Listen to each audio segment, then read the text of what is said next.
সালামু আলাইকুম সুপ্রিয় শিক্ষার্থী, আশা করি সকলে ভালো আছেন। অনার্স প্রথম বর্ষের শিক্ষার্থী যারা এবছর পরীক্ষা দিবেন, আপনাদের কিন্তু আগামী 28 তারিখ থেকে পরীক্ষা শুরু হয়ে যাবে। আজকে আমি আপনাদের জন্য কিছু দিক নির্দেশনা দেব, যেগুলো প্রথম অবস্থায় আপনাদেরকে ফলো করা উচিত, এবং যদি ভুল হয়ে যায় সেক্ষেত্রে আপনারা কি করবেন বিস্তারিত কিন্তু ভিডিওতে জেনে নেবেন।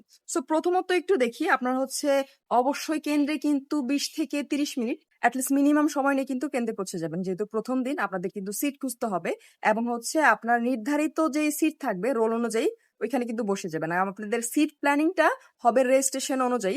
আপনার রেজিস্ট্রেশনের পূর্বে যে থাকবে সে কিন্তু আপনার সামনে বসবে এবং পিছনে, এবং এটা একদম ফার্স্ট ইয়ার থেকে শুরু করে চতুর্থ বর্ষ পর্যন্ত কিন্তু কন্টিনিউ থাকবে। এই আপনারা কেন্দ্রে যাওয়া পর্যন্ত। এখন আপনারা খাতা হাতে পাওয়ার পর কি করবেন আমি স্টেপ বাই স্টেপ একটু বলে দিব। যদি ভুল হয়ে থাকে সেক্ষেত্রে কি করতে হবে এটাও কিন্তু জানিয়ে দিচ্ছি। প্রথমত আপনার অ্যাডমিট কার্ডের নাম অনুযায়ী আপনার খাতার উপরে নাম লিখতে হবে, এবং এটা কিন্তু অবশ্যই ক্যাপিটাল লিটার লিখবেন, অর্থাৎ আপনার নাম ইংরেজি বড় হাতের অক্ষরে লিখবেন। তার পরবর্তীতে আপনার রোল এবং রেজিস্ট্রেশন নাম্বারটা আপনার কিন্তু অ্যাডমিট কার্ড এটাতে থাকবে।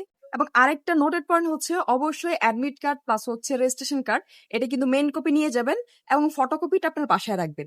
আপনার অ্যাডমিট কার্ড থেকে কিন্তু আপনার খাতায় স্ক্যান করা হবে, অর্থাৎ স্ক্যানিং এর মাধ্যমে কিন্তু আপনার উপস্থিতি নিশ্চিত করা হবে। রোল রেজিস্ট্রেশন নাম্বার দিয়ে প্রথমত বৃত্তের আগে আপনার ঘরগুলোতে নাম্বারগুলো লিখবেন, অর্থাৎ ডিজিট গুলো লিখবেন।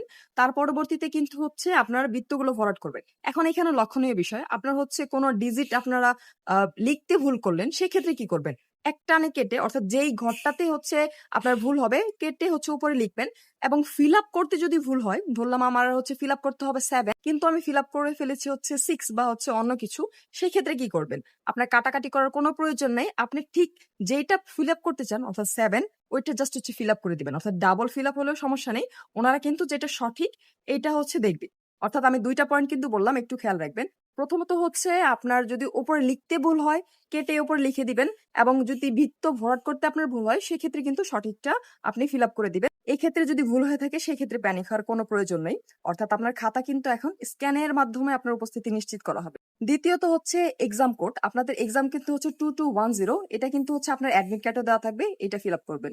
তার পরবর্তীতে সবচেয়ে গুরুত্বপূর্ণ আপনার বিষয় কোড, অর্থাৎ প্রশ্নপত্রর যে কোড নাম্বার থাকবে, এটা কিন্তু আপনি যেই দিন পরীক্ষা দিবেন একটু দেখে যাবেন রুটিন, এবং রুটিন না দেখে থাকলে আপনার প্রশ্নে কিন্তু কোডটা দেওয়া থাকবে, সেই প্রশ্নে প্লাস আপনার অ্যাডমিট কার্ডও থাকবে। অ্যাডমিট কার্ডে কোডটা দেখে কিন্তু এই ঘরটা ফিল আপ করবেন। এর পরবর্তী কাজ প্রথম পেজ, অর্থাৎ পেজটা যখন আমরা উল্টাবো তার পরবর্তীতে কিছু ইনফরমেশন আমাদের লিখতে হবে। এখন এইখানে কিন্তু পরীক্ষার নাম থাকবে।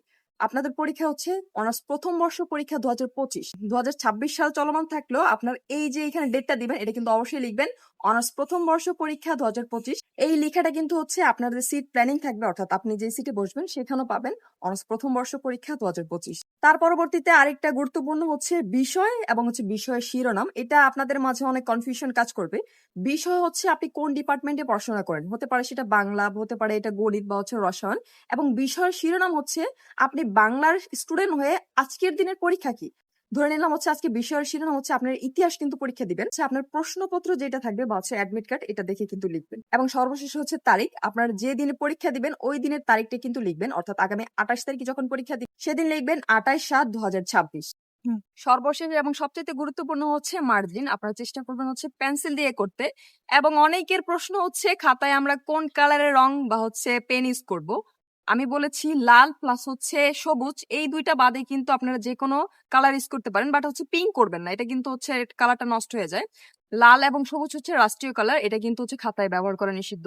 সো আপনারা যদি চান ইউজ করতে সেক্ষেত্রে নীল কালারের কলমটা শুধুমাত্র 1 নং প্রশ্নের উত্তর শেষে কিন্তু দিয়ে দেবেন। এবং আরেকটা গুরুত্বপূর্ণ প্রশ্ন ইমপ্রুভমেন্টে পরীক্ষা দিবেন তারা কিন্তু পুরাতন সিলেবাসে পরীক্ষা দিবেন, এবং যারা প্রমোটেড ছিলেন না, নট প্রমোটেড, তারা কিন্তু নতুনদের সাথে নতুন সিলেবাসে, অর্থাৎ শুধুমাত্র 8টা প্রশ্ন থেকে, অর্থাৎ শুধুমাত্র ঘ বিভাগের প্রশ্ন যে থাকবে সেই প্রশ্ন অনুসারে পরীক্ষা দিবেন।